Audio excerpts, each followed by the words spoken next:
Hey YouTube, it's me, Joe, and I am back with another reaction. Oh boy. Yes, Koa. What, are you doing your own intro now? Koa, really? Anyway, hello everybody, it's me, Joe, and we are back with another reaction. And we're here this time in honor of Spooky Month, and to my undenying regret, we're doing the SFM some SFM Creepypastas. Yeah, that's right, we're going down this rabbit hole. Currently, we're doing just two right now. We're doing the Creepypastas It Has No Face remake, and An Empty Prison. Now, it is without a doubt known that I had already seen the original It Has No Face by Supersonic. I had. It was great. It was creepy. It scared the living shit out of me. And then I saw this, that somebody remade it. And I was immediately like, okay, I gotta see what this is all about. Why not react to it as well? So yes, I know the story, so yeah, it's already had. But An Empty Prison? Never seen that one before. So, yeah, we're gonna check this stuff out. So, before we watch this video, though, make sure you like and subscribe, turn notifications, follow me on all my social media down below in the description. And, if you want to keep supporting this channel, and give this adorable puppy dog here a bunch of cookies, there's a little join button there for my YouTube membership. I'm still trying to figure out how to put my outro and intro into my live reactions. It's a work in progress, and it's a pain in the ass. But don't worry, but joining that, you get your name at the end of the video. And a personal thanks from me. Anyway. So yeah, we're going to start off with It Has No Face, which is definitely one of the creepier videos I've ever seen. Also, by the way, to all people who are still looking, I know this is where this is going to end up. Almost all my other live reactions, they're saved under my live tab on my channel. So if you want to look for videos, they're there. Like all the videos that a lot of people want me to react to are already there. So let's unmute desktop and bring up the video. And Koa's blocked out again at the right time. Alright, let's get this video started in 3, 2, 1, and play.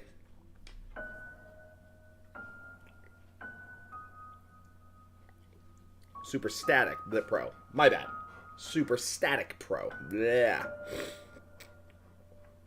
Everyone has tales about the strange and bizarre. My story is about how my ski mask saved my life, and continues to save my life to this very day. I will say this, definitely looks way Late in December, looks great. I was traveling north from California to my home state of Oregon. Nothing fancy, I was just going to visit the family for the holidays. On my way north, I hit a small snowstorm. Nothing awful, just a lot of snow falling at once. I wasn't worried about the small increase of snow at first, considering I had snow tires installed before I started my long journey home. I did, however, get a little hesitant to drive when the snow started to really come down. Yeah, anyone would. The large amount of falling snow coupled with the large amount of already littering the ground as I traveled higher into the mountains caused me to consider finding a place to stay for the night. I figured I could get some sleep while the storm passed over. That and the fact that I could give my car's heater a break before it would decide to burst into flames, or worse, just stop working altogether. I scanned as much of the landscape as I could, but there were no buildings in the immediate area. The only other option I had for my predicament was to keep driving and hope there was a town or exit nearby that I could take in order to escape from the storm. I must have been driving for at least an hour before I saw a sign up ahead indicating how far the closest city was. My heart sank a little when I read 162 miles. Yeah, I know as that it flew feeling. by my windshield and vanished into the snowy night. At this point, the snow was beating against my windshield, and I knew I wasn't going to last 162 minutes, let alone miles. Yeah, if you're doing a certain mileage, then you're going to make a mile a minute. The so there digital you go. clock on my radio read 1:21 a.m., and I decided that the next turnoff I saw, I would take and hope that I could find a neighborhood that will produce some results on my current endeavor. My thought process was either freeze to death in my car or stay the night at some random person's house. Weighing the two options in my head, I picked the only thing a sane person would pick and tried to find a house. Another 30 minutes flew by and still no luck finding a place to pull off. Man, the camera's a sword, Just when I was starting to lose hope, I saw a turnoff in the distance. A small shape started to make its way closer into my headlights. And on further inspection, it was revealed to me that there were two wooden poles that possibly belonged to a fence. When I turned onto the road between the two wooden poles, the ground beneath felt rocky and rough. Gravel. Like I was traveling on gravel. I didn't drive for too long before I started to see a small cabin creep into my field of view. The lights in the cabin were off, but the place seemed to be in fairly good shape. Yeah, I parked my car under a tall, wild-looking tree that took residence on the cabin's front lawn. Getting out of my car, I immediately grabbed my extra jacket and put it on. This came out a couple weeks ago. Pulling the ski mask I wore around my neck up over my ears to keep heat around my face. After putting my cap snug on my head, I trudged up to the cabin. As I traveled through the cold, windy night up to what I felt was my salvation, I immediately regretted not getting any gloves for my hands. Despite the irritation I had with my hands, my face and the rest of my body were comfortably warm, so I didn't have much room to complain. I stuffed my frozen hands deep into my pockets and continued my journey across the cabin's lawn. As I made my way to the door, I noticed something a bit odd. There was no indication of life anywhere. There wasn't even a car in the front yard. Creepy. That's a me. Taking my right hand out of my pocket, What was that? I knocked 3 times, waiting patiently before saying, "Hello? Is anybody there? I'm sorry to bother you so late at night, but I need a place to stay for a few hours." Nothing answered my plea for help. I'm suddenly a little So I knocked freaked 3 out. more times on the door, hitting my knuckles harder against the aged wood of the entrance. "Hello?" I said, again a little louder before continuing with, "I'm not here to rob you or anything. I just need a place to stay for the rest of the night. I promise I will be gone by sunrise." As I finished my last sentence, I touched the ornate metal door handle, noticing that the door seemed to be unlocked. Already another red flag. I said in a loud voice, "I'm coming in now. If there's anybody in there, please, please let me know." I pressed the metal lever down, finding it a bit odd that the door was unlocked, and opened the door with little resistance on the other end, closing it behind me with about the same resistance despite the fact the door was really, really old. Looking around the area, I noticed the cabin had 5 rooms: the living room, which was the largest, a small kitchen, an even smaller washroom, and what I assumed were 2 small bedrooms in the back. No lights were on inside this cozy cabin, making it almost perfectly dark if my eyes weren't already adjusted to the darkness from outside. I decided the best thing to do would be to search for a light switch, so I took out my phone and turned on the flashlight app to scan the walls. Of course, my scan produced no results, however, and at the risk of losing precious battery power on my phone, I decided the best option would be to turn off the light and put my phone on airplane mode. Smart. Before turning off my light, I studied the paintings hanging on the wall that I glossed over in the initial scan. Each painting that crossed my sight was just typical landscapes of harbors, things like that. There was a painting that looked like a fox hunter, something similar, but other than that, it was just typical paintings you would see hanging on the walls around an elderly person's home. There was one painting, however, that did catch my attention. The painting was small and consisted of what looked like 2 adults, a mother, father, a teenage girl, and a small child. The family captured in that painting were wearing what looked like Victorian-era clothing. I'm only guessing about the clothes. I mean, they could have been from the 1800s or early 20th century. The point is that the clothing was very ornate and regal. There was something really disturbing about the image, though. The faces of each member of the family appeared as if they were smoothed over with clay. Okay, that is... Okay, yeah, the It's effects kind of that hard this to guy worked describe, on I are know, but great. That was... The three the family members soundtrack is looked like they creepy. had no facial features. By no facial features, I mean, instead of the normal ones that you and I have, the three people in the painting had grooves of smooth flesh where normally you would have eyes or a nose. Jeez, this mouth. guy did his work. The only person in the painting that didn't possess a blank face was the teenage girl, which appeared to be normal for a teenage girl. In fact, she was actually quite breathtaking. I pulled myself away from the painting to take a glance at my phone for the first time. My phone indicated that it was past 2 o'clock in the morning, so I decided to go back to the room and check to see if it was occupied. To my relief, the room was vacant. Besides a medium-sized bed, ornate dresser, and a nightstand, there wasn't much to go by. The walls were blank, apart more sappy paintings to give it a little more atmosphere, I suppose. Although there was no indication of a heating system, There was a face! The rooms were bearable enough that I figured I could just bundle up in my clothes under the covers in order to stay warm. I was only going to be there for a few hours anyway, so Okay, there wasn't much point in starting a fire, plus the people who owned the cabin would be back tonight considering how late it was. Okay, this is getting I hopped into creepier the and worn-out creepy. bed, facing the open door next to the other door, which I assumed was a closet, and pulled my ski mask completely up over my face to make sure my head would stay nice and warm for the rest of my stay. Pulling the fabric of my mask down slightly, I set the alarm on my phone for 4:30 a.m. and put it back down on the nightstand.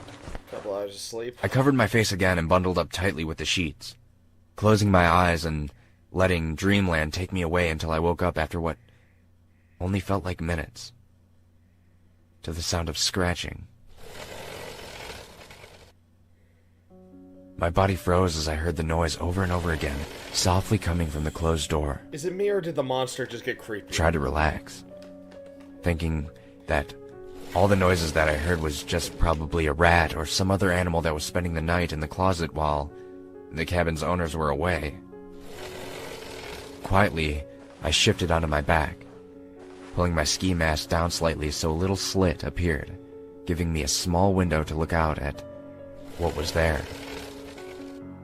I laid on the bed, stiff as a board, with my cap and my mask covering my face in such a way that it acted almost like a visor, giving me a small peek at what was in the darkness.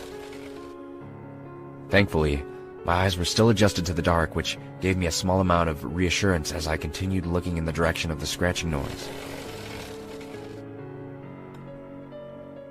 The scratching continued, louder and louder for what seemed like minutes until, just like that, it stopped.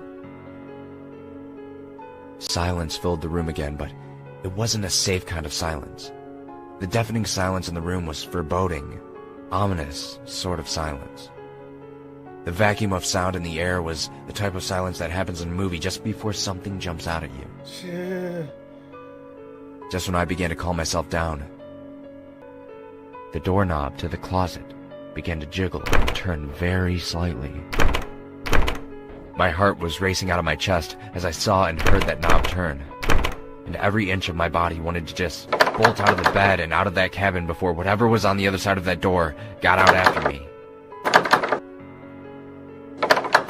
I laid perfectly still on the bed, despite the fact that I had a cocktail of adrenaline, nerves, and instincts telling me to get the hell out of there. Fight or flight's kicking in.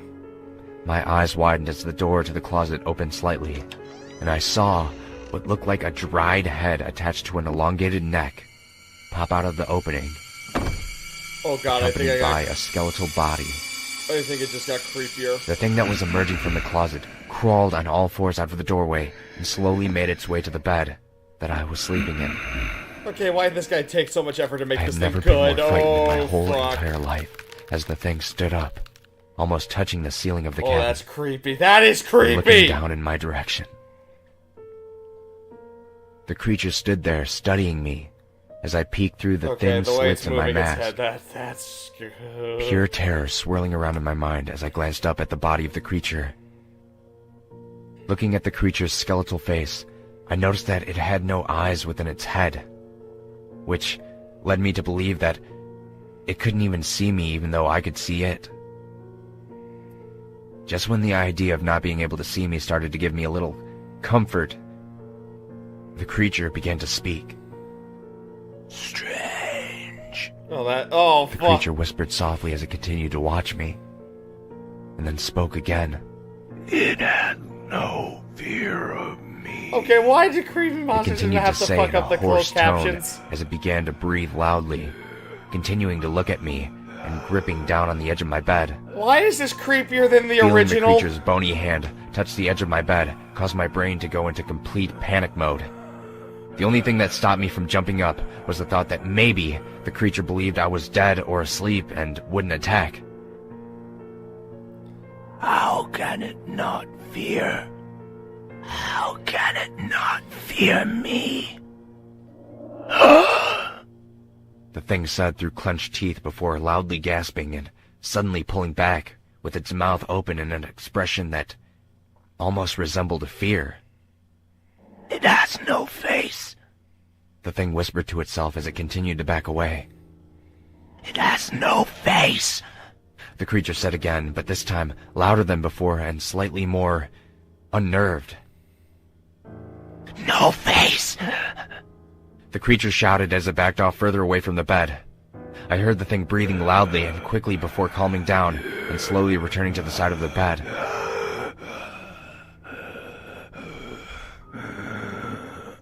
Leaning over me slowly, the creature continued to look at me before softly beginning to breathe on my face.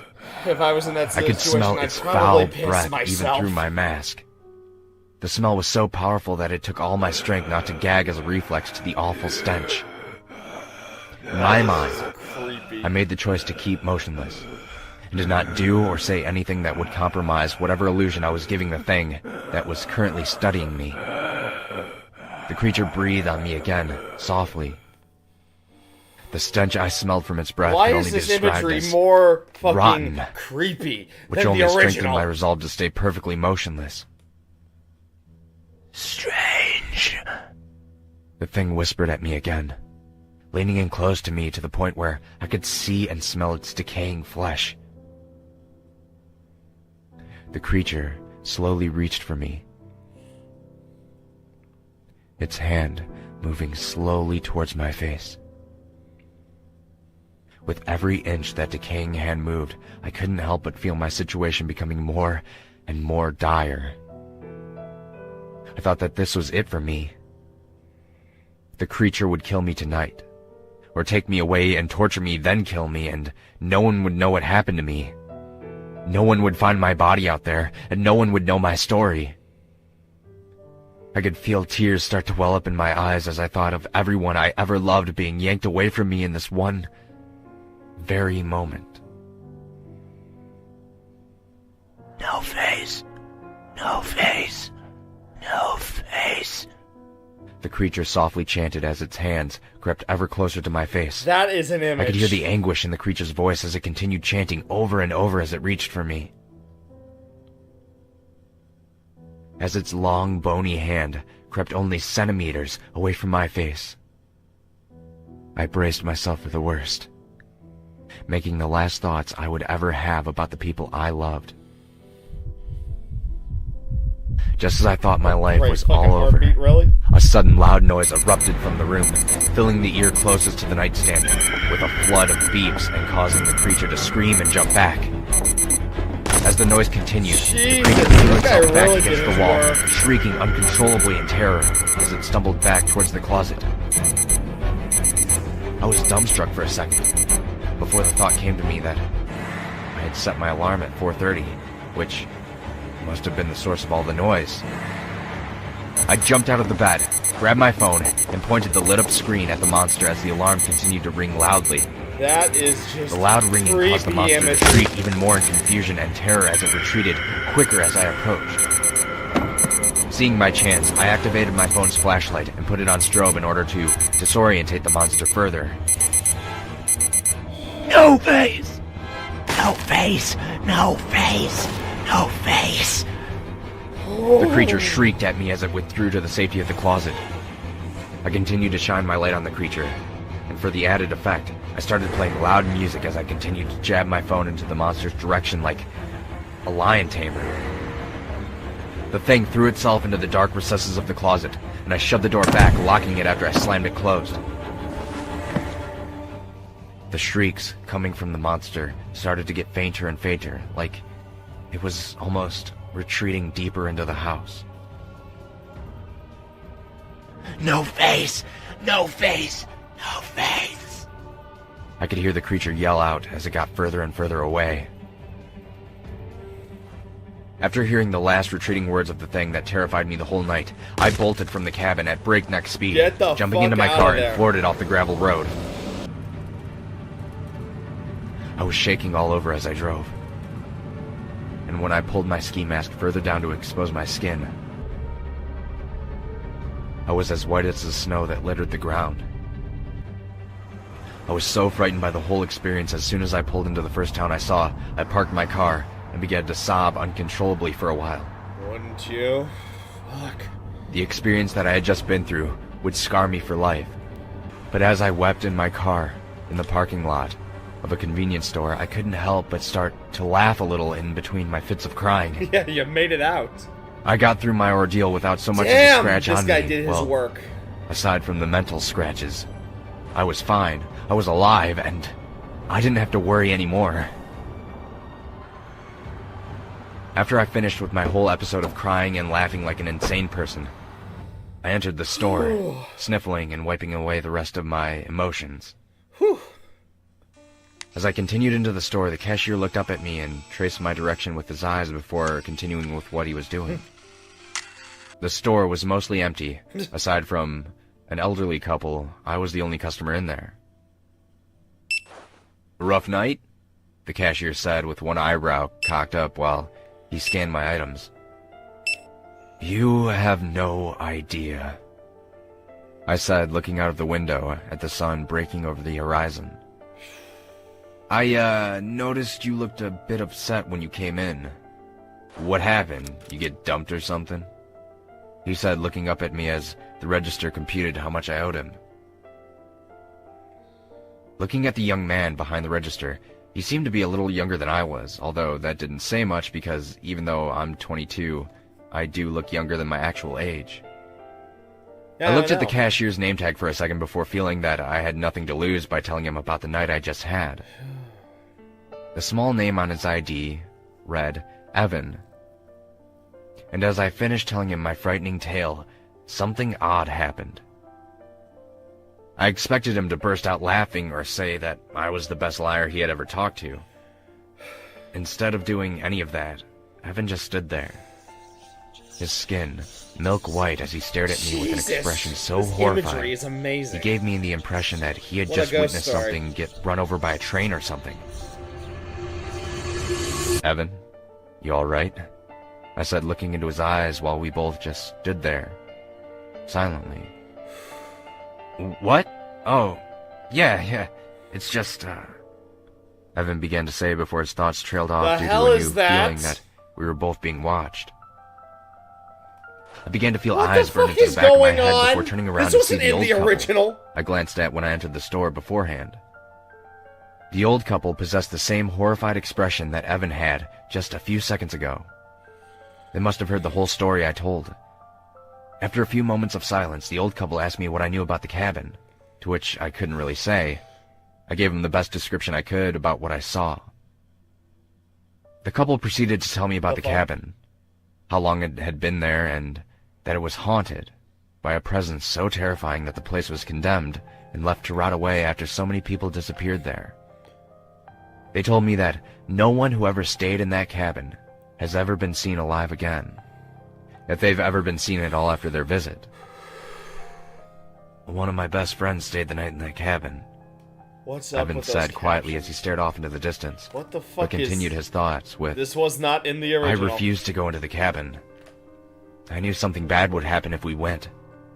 I tried so hard to convince him that the dare was stupid and to not go in, but he refused to be labeled as a chicken and continued with the dare." This is why I never did any stupid-ass dares Evan's like eyes this. began to water as he continued with his story. "I never saw him again after that night. I kept calling his house, but his parents still couldn't find him. We put up flyers, billboards, but we never had any luck. After a few days, we contacted the police, and I told them about the cabin. This is all new. Evan began to choke down his tears as he clenched his fist. They found him in the basement of that cabin. Oh, Jesus! Sprawled out on the floor. They actually show the body? His eyes were ripped out of his face. Okay, this His is nose just had creepy. been removed, and his lips were sliced clean off. When they found him, he was naked with an incision in the bottom of his ribcage, down to his pelvis in the middle of his body. All of his organs were extracted from his body, and to add insult to injury, his genitals were sliced clean off. Glad we didn't need to see that image. Okay. But you want to know the worst part of it all? When the police did the autopsy on the body, they found that he was alive during the whole process. Jeez. Evan winced as he remembered the whole gruesome sight and said, "They never found who or what did it. There was no DNA evidence to convict anybody. They didn't find the tools that made the incisions, and they didn't find anything." Yeah, Koa got the hell out of here, and I don't blame Evan him. clenched his fist tighter on the table before the old man, listening to our conversation, put his hand on Evan's shoulder to reassure him that it was going to be all right. As he comforted Evan, he looked at me and said, "People have been disappearing from the area for decades. Maybe even centuries for all Yeah, the we dog, know, the but fact that he got out of the here body before has I always did. ended the same gruesome way. I don't care who you are. No one deserves something like that happening to them. They should just torch that damn place to the ground." I'll bring a flamethrower. The heavy flamer. The old lady joined her husband's side and looked at me with the most foreboding face I had ever seen. "If your story is true, you should consider yourself the luckiest man on the face of the earth. In all my years of living, you are the only one to go into that cabin and emerge alive," the woman said, gripping onto her husband's hand tightly as she spoke to me. After hearing the old woman's words, I realized that Evan said the body of his friend was found in the basement, which would explain why the monster's voice got fainter. It would have pulled me into the basement if my phone hadn't gone off. I quickly paid for my items and left the store, more troubled now than I was when I entered. Feeling drowsy due to the lack of sleep and constant adrenaline rush caused by the whole terrible ordeal, I decided to go to a hotel and spend my day sleeping and relaxing to get my mind off things. Yeah. That night, I sat on the bed in my hotel room and looked at the two items that saved my life. In one hand, I gripped onto my ski mask, which hid my face from that terrible monster. In my other hand, I held my cell phone, which scared away the horrible beast that could have killed me. I decided from that day on, I would always wear my ski mask to bed. It saved my life. That's the least I can do for it. The recent brush with death I just experienced had taught me that life is far too precious to waste, so I decided to ask my best friend Samantha out on a date, and things worked out perfectly. Samantha and I were together for 2 years before I recently asked her for her hand in marriage, which she said yes. Part of me will never ever forget that awful night, and because of it, not only have I been wearing my ski mask to bed every night since then, I've also made it a priority not to live in any type of house that has a basement. As an added safety measure, I started locking every door before going to bed. It's a pain, but you can never be too careful. Despite these crazy precautions, Samantha has accepted my little quirks and has continued to be supportive as we continue our journey through life together. I couldn't be happier with the way things turned out in my life, and I'm so lucky to be with Samantha. Everything's perfect. There's just one thing that bothers me, and I think I might just have to blame my imagination, but sometimes, when I wake up at night, when it's really, really quiet, sometimes I'll hear soft scratching noises. Also, and I think it's just paranoia, but I swear, sometimes I hear something whisper, "No face." from inside my closet.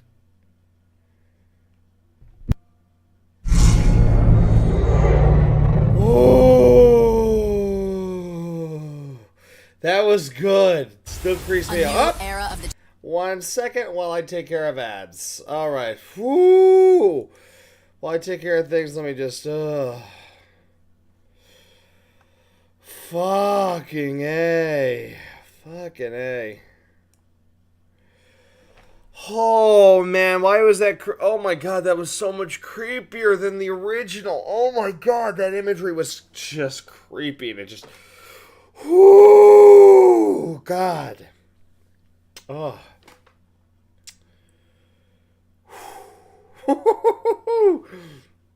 Yeah. That... Oh, the guy who remade that. He did his work. That was incredible. That was well made. Whew.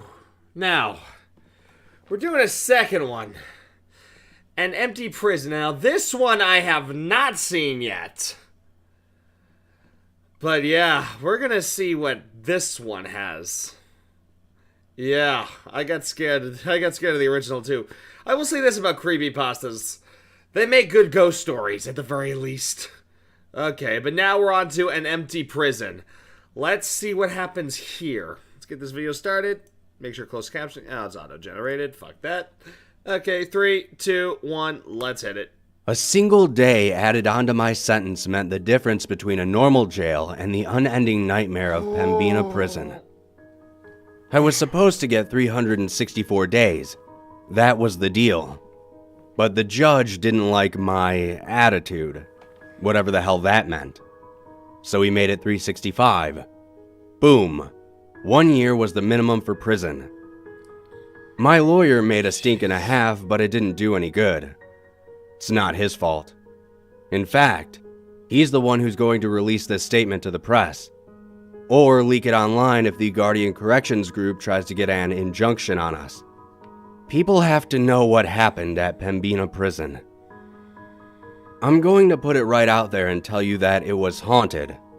You think I'm joking, nuts, or lying. Nope. But you have no idea. I've been to Alcatraz. Haunted I've prisons felt the aren't anything there. like you imagine. Those places that advertise themselves and give people tours are sick jokes compared to the real thing. It got so bad that you can actually look up GCG's official filings for Chapter 11. That shit put them out of business on their very first prison. And right there on the briefs, using an early statute of North Dakota law from 1857 to file an insurance claim, it says, "Site of Pembina Prison confirmed by Governor's Office and 2 notary publics witnessing in person, to be afflicted by the supernatural such that continued business is impossible." It wasn't the first time the prison was closed for that reason either. But leeches kept buying it, and reopening it hoping to make a quick buck off the common man.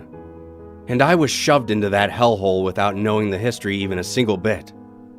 Don't get me wrong, the building itself wasn't so bad, especially for something straight out of 1853. It was a large stone cube that was squat, heavy, and cramped. We could see a lot of the cells around us. There was only one main hallway per floor, and we were close enough to pass things between the bars and have some real human interaction. It could have been worse. There were 5 floors and capacity for 500 prisoners. When I first got there, I had a bunch of cellmates, and I heard there were 2,000 guys locked up, and I believed it. But that soon changed. I didn't talk to anyone for the first 3 weeks. I had never been to real prison before, and I was messed up over it. I didn't want to accept that I would be in that place and stuck with 3 other guys in my cell for an entire year. The whole prison seemed full of feral men. The bottom floor would start screaming and hollering and panicking in the middle of the night all at once. We were on the top floor, but we could hear their screams echoing through that open old layout like they were right next to us. I just thought the prisoners on the bottom floor were all nuts, until the guards weren't there to wake us up the first day of my 4th week. What? When I woke up in my corner without some guard banging on the bars of our cells, I finally had to talk. I asked one of my cellmates, Dante, what was going on. And I'll never forget the fear in his voice as he said something that should have made us all incredibly happy. The guards are all gone, man. The prisoners were talking quietly between the cells, and loudly between the floors through various whispers and shouts. But the most we could figure out was that something on the first floor had made them all quiet in protest. Sure, must have been the crazies screaming like that during the night, right? Except none of us could get any word from the bottom floor. It was dead silent down there. The guys on the second called out for hours. Someone was down there, they said, because they could hear shuffling footsteps walking around at random every so often. But whoever it was never said a single word. That was the first time Dante mentioned the crazy stories from the first floor. What? He muttered that he hoped none of that was true. But when I asked him about it, he just shook his head. Nothing, man. None of it ever made any sense. We were a little worried as the day wore on and nobody came to let us out for breakfast. And then nobody came to let us out for lunch. The time we usually got to spend outside in the yard came and went, and people began getting restless. Really? You breaking the suspense with a stupid ad? In the cell to our left, Dante's friend Will began telling the guys to pass the word that we should all calm down and start sharing any food we had holed away. I remember asking Dante, is it really that bad? They've denied meals and yard time for a day or two before, he told me. But the other two guys in our cell didn't look convinced. One of them said, "But not like this. They made damn sure we knew what we did. They never just up and left before." Someone then handed us pieces of crusty old bread through the bars. It was much appreciated. The new guards didn't show up for another full day. We got plenty of yard time that day from these new guys, but they seemed more confused than us. We all watched from a distance as Will asked the guard about what had happened. The guard shrugged. I don't know. GCG was paying a premium for fast hires, so I signed up. "What about the other prisoners on the first floor?" Will asked. "We could hear them shuffling around down there. We looked on the way out to the yard, but we couldn't see anyone." Huh. The guard frowned. Nobody in there. They all got transferred. "Transferred? The hell's that mean?" It means DOCR took them back. Returned to state custody since the company couldn't handle them. What? That made sense. If the floor had been full of nut jobs, then North Dakota's first local private prison company hardly had the experience to handle them. That's fair. But these new guys didn't even have the skills to handle us. There were half as many guards as before, and they didn't know the routines or who was the dangerous ones among us. As a result, they were distant, scared, and forceful. All except one guy, Kellen. Kellen wasn't the first guard to treat us like human beings, but by then he was the only one around. He traded jokes while in the yard, never hit us, and looked us in the eyes when he talked. He went and found some paperwork to confirm the crazies had actually been transferred, but it took 3 months to get that info out of GCG. Jeez. By the time he told us he had heard back, we had sort of forgotten the whole thing. 2 nights later, maybe 2 hours past lights out, the guys on the second floor began screaming. Dante leapt up and fell onto one of our cellmates by accident before shouting, Shit, must be a fire. Other guys in our row began Smell banging on the smoke? bars and shouting for the guards, but the uniforms charged past and headed downstairs without talking to us. They just We could hear them shouting orders from down below, and then yelling in confusion. The prisoners' screams were clearer coming from the second, and it sounded like they were terrified of something in particular, and wanted help. The sounds of gates being slammed and people running reached us after about 10 minutes of shouting, and then it was silent. They just straight up left them. We sat in the dark, waiting and listening until morning. When the new shift came in, they were surprised and confused, and Kellen came by to ask what had happened. We told him what we knew, but he had shown up and found open gates and an empty second floor. There was no indication what had happened, but he promised to check with corporate and figure out if the absent prisoners had all been rapidly transferred again. Dante gripped the bars and made sure Kellen was looking at him. Please, find out who the hell is walking around down there at night. Kellen blinked at that. I mean, I'm the day shift, so I don't know what I could do, but what do you mean? The prisoners are gone, Dante told him fiercely but quietly. but the guys on the 3rd floor said they still hear someone, maybe 2 or 3 someones, shuffling their feet every hour or so until morning. I guess I could go look right now. Dante reached through the bars and grabbed his uniform, something which usually warranted a beating. Listen, do not go down there by yourself. Stay in the stairwell unless someone's there with you. Kellen nodded fearfully. It looked like he finally understood how spooked we were. He waved another guard off and Dante let go. But nothing more came of it for a whole season. He grabbed him out of fear. The night shift had quit, and more guards got hired at an even higher pay. Kellen and another uniform scoped out the first 2 floors, but found nothing. Dante thought it was because they were looking during the day, but he wasn't about to ask our only friend to risk himself. Yeah. It was maybe 3 months later. Yeah. I was halfway through my sentence, and I had taken up drawing so I had a pen and paper, when we woke up in the middle of the night to everyone on the 3rd floor screaming in absolute panic. This time, we were less scared during the event itself. Will offered a guard racing past $500 from his commissary account if the man would come back and tell him what was going on. Dante listened intently, trying to hear individual screams coming from the 3rd floor over everyone else's shouting and confusion. I wrote down any words he thought he heard. What I wrote down: Jesus Christ, killing him, God, let us out, coming this way. We weren't as scared when it was happening because we had lived through it twice before, but this time, the long-term fear was much deeper. Now, we knew for sure that it was going to happen again, and any prisoners that had the means began lawyering up and doing everything they could to transfer to other prisons, even if it meant worse conditions. I don't blame them. The problem was, the North Dakota prison system was already overflowing, which was the whole reason GCG got started in the first place. So every guy that got out meant it was much harder for the rest of us. Both of our cellmates transferred, giving us more space, so that was nice, but it was small consolation.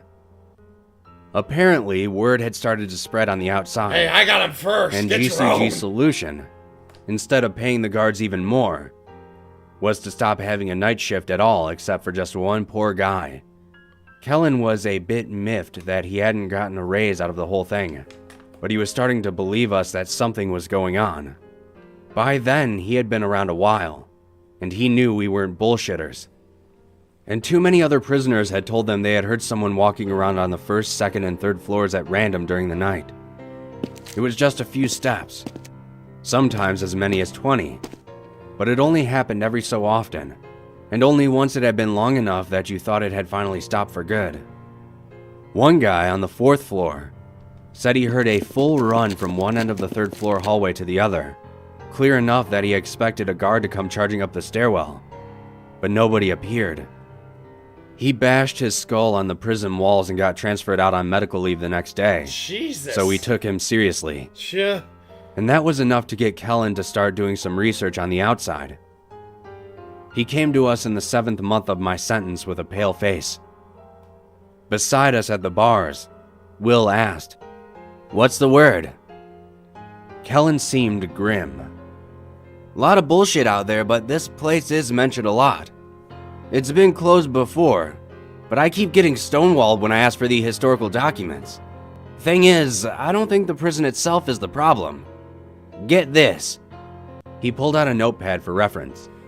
2 Canadian priests, Fathers Norbert Preventure and Sever Dumoulin, visited Pembina in 1818, before it was even an official township. That was back when the Hudson's Bay Company was big around these parts. That's how long ago it was. Pembina was the biggest town in North Dakota then, so the trading post was full at the time.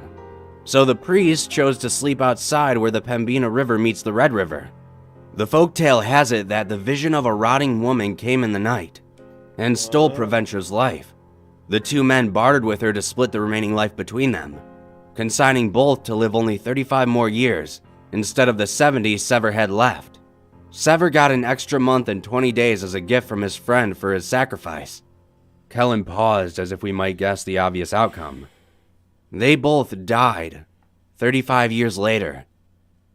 I knew Pembina Prison had a horrible problem, but that didn't mean I had to believe everything. Let me guess, a month and 20 days apart. Kellen nodded. Dante snorted. It's true, man, Kellen insisted. The dates of death are right there on the Wikipedia. But get this, 35 years after 1818 made their death year 1853, the year this prison was built. And the place they camped that night? By the meeting of the rivers? I wasn't sure what it meant, but I was beginning to feel very uneasy. It's here, isn't it? He was dead serious. I think there's something here. Something ancient. I asked a guy I know, he's got Chippewa relatives over at Turtle Mountain. They know the history of Red River better than anyone else. He said his uncle told him never to sleep at the meeting of Red River and Pembina River. He said something lives there, under the ground, and awakens with the changing of the seasons. We were silent for a beat after that. It was folktale nonsense, but it was as good a theory as any. Whatever it was going to come back. And it wasn't friendly. Sure. Will talked to Kellen for another few minutes, but Dante was silent. After he was gone, I asked him what was wrong. He sat on one of the now unused bunks and told me, I got another 5 years in here, and I ain't got no money for a lawyer. Your sentence will be up before it reaches us, and I'll be here alone. Will it? There was no way to be sure. It'll be back in 2 months for the 4th floor, and then 3 months after that for us. I could get out a week before or a day too late. It doesn't seem to be exact. He simply stared at the floor. What I mean is, I do hope you get out before it comes. Oh, I replied. I wasn't sure what else to say after that, They tried to cover up a so lot I of just ghost sat in my stories corner about like I certain always places. did. Oh, It because wasn't it's too been much covered after up that for a that we heard while. GCG was going under. The mad rush of transfers had pissed off the state and lost the company a vital contract for a second location, and investors had pulled out or something.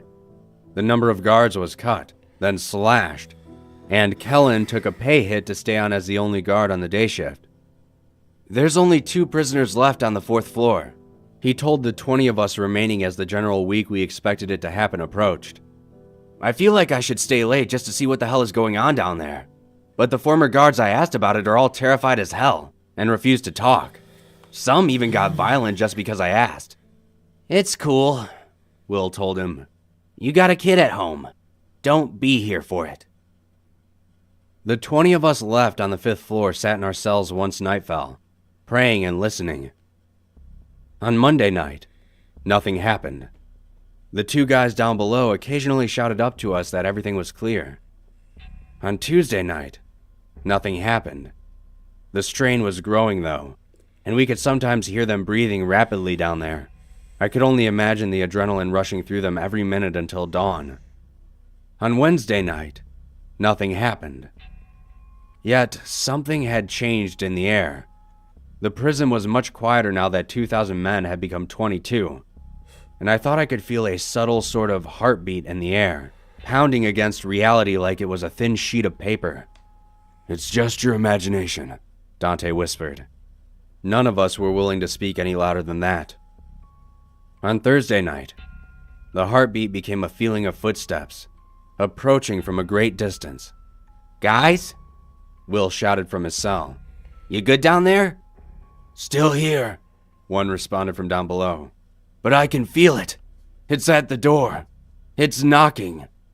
The hell's that supposed to mean? But the voice from below did not respond. Friday night. That was the night it would happen.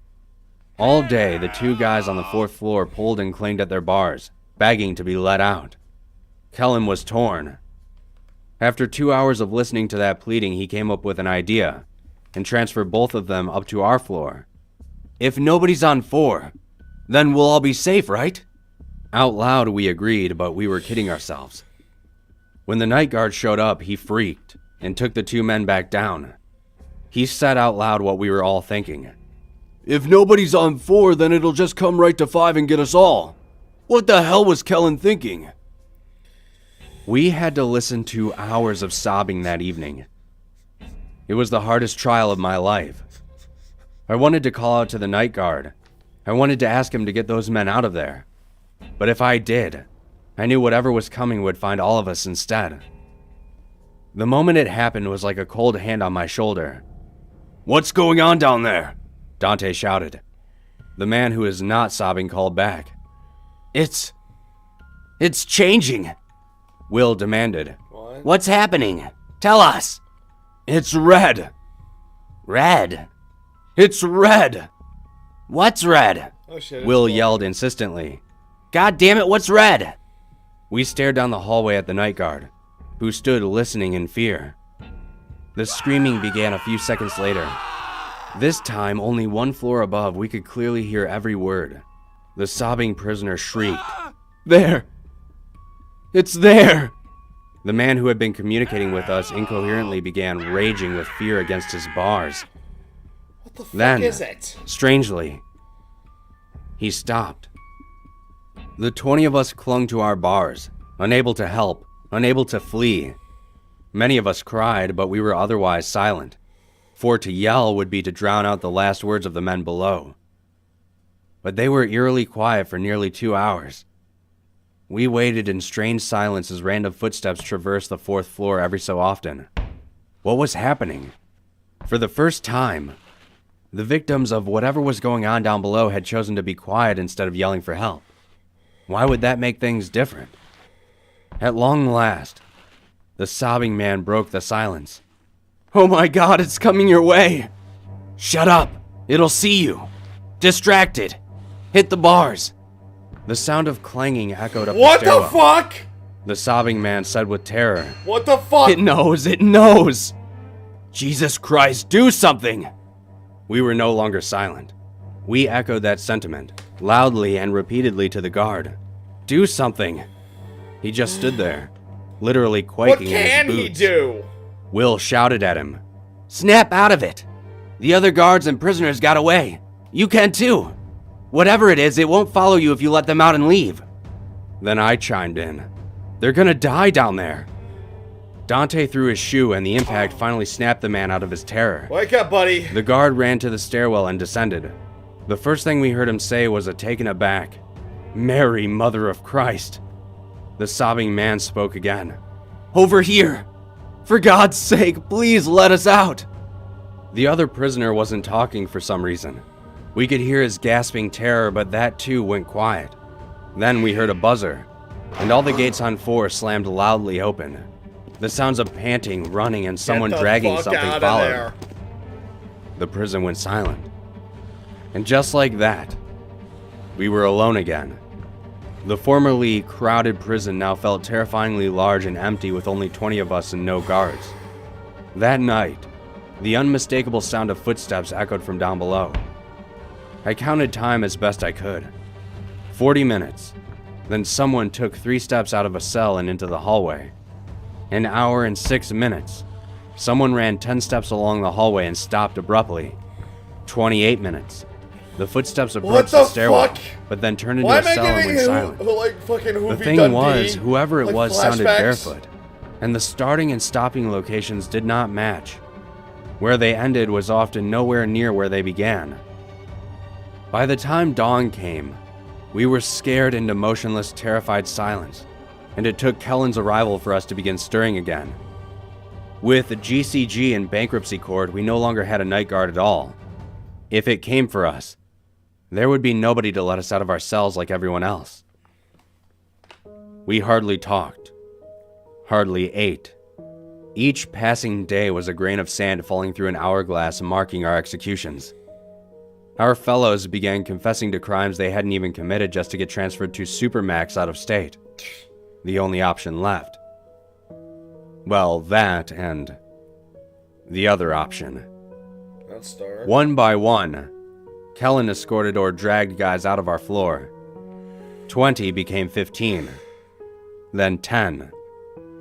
Then it was just me and Dante, with Will still in the cell to our left. The 3 of us and Kellen 4 men awaiting doom. We sat playing card games in the weeks leading up to it.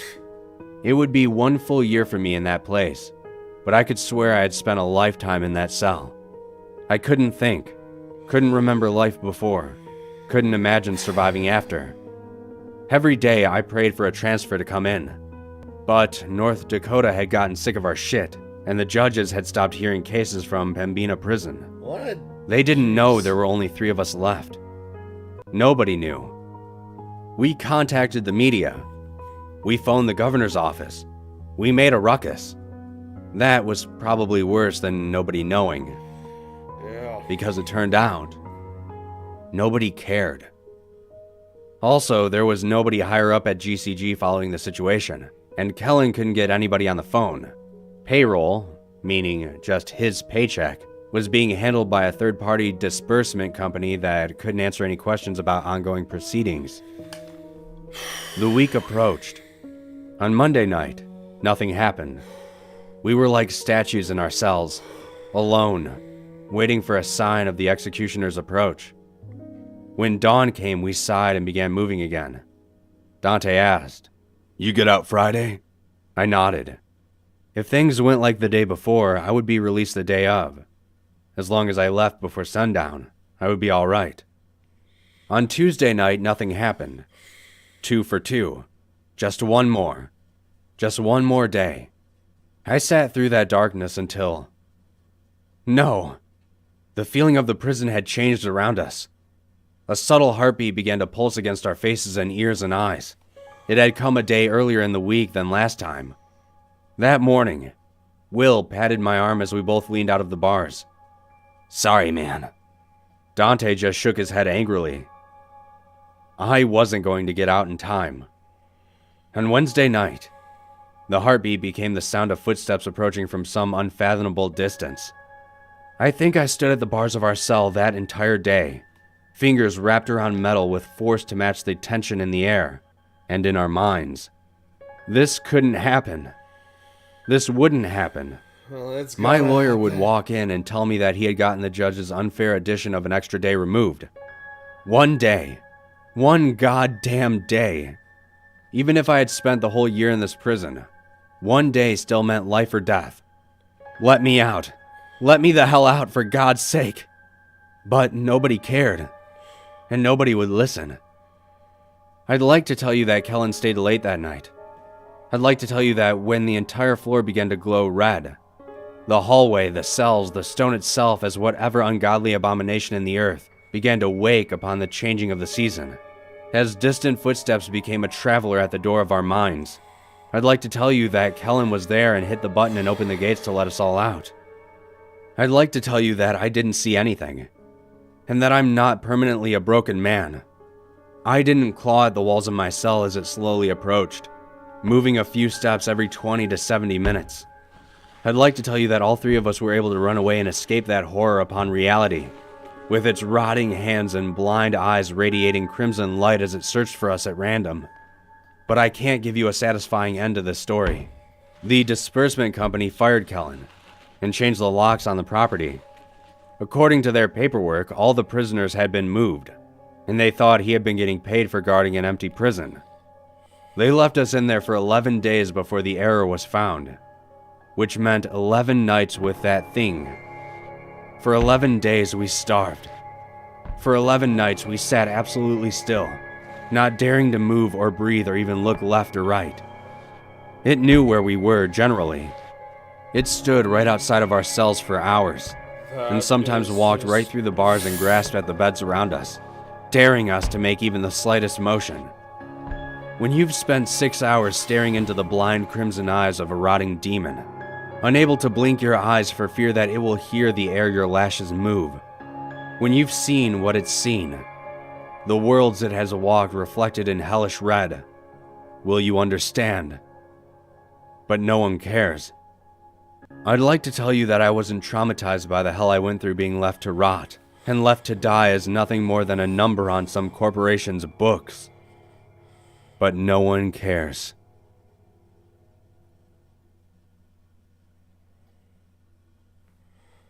Oh, Jesus.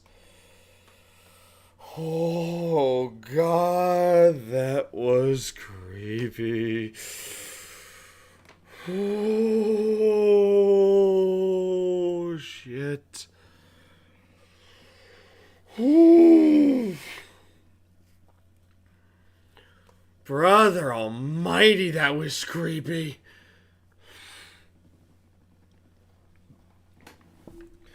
God, that's pretty much a rival for my ghost story. Yikes.